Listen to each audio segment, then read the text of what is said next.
Hi everyone. இன்னைக்கு நம்ம லைஃப்ல மிஸ் பண்ணிட்டு இருக்கக்கூடிய ஒரு இம்பார்ட்டன்ட் வேல்யூ பத்தி ஷேர் பண்ண போறேன்.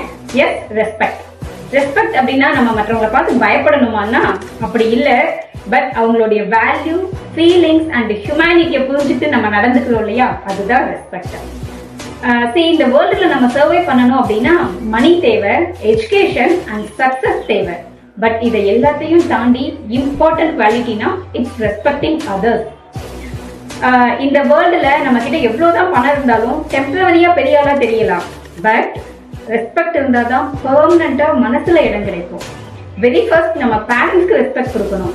பிகாஸ் அவங்க ஹோல் லைஃப் நம்மளுடைய சக்சஸ்க்காக சாக்ரிஃபைஸ் பண்றாங்க. அண்ட் தென் நம்ம லைஃப் டைரக்ஷன் காமிச்ச நம்மளுடைய டீச்சர்ஸ் அண்ட் மென்டர்ஸ், இவங்க எல்லாருக்கும் ஈக்குவலான ரெஸ்பெக்ட் கொடுக்கணும். ஈவன் எவ்ரி ஹியூமன்ஸ்க்கு ஈக்குவல் ரெஸ்பெக்ட் கொடுத்தே ஆகணும்.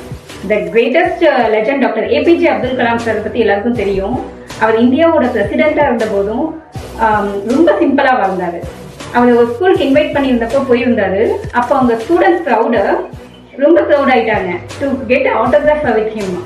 பட் அவர் என்ன பண்ணாரு தெரியுமா? ஃபர்ஸ்ட் அங்க இருக்கக்கூடிய working and non working staffs and then drivers, securities, இவங்க எல்லாரையும் கிரீட் பண்ணாரு.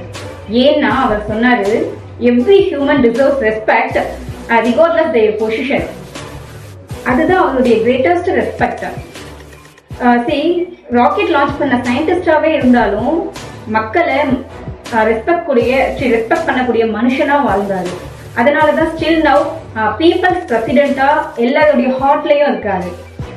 ஃபைனலி நம்மளுடைய டேலண்ட் நமக்கு சக்சஸ்க்கு கொண்டு போகும். பட் ரெஸ்பெக்ட் தான் நம்மளை கடைசி வரைக்கும் உயர்த்தி வைக்கும். So please respect all, and then respect is the simplest way to become a great human. Thank you.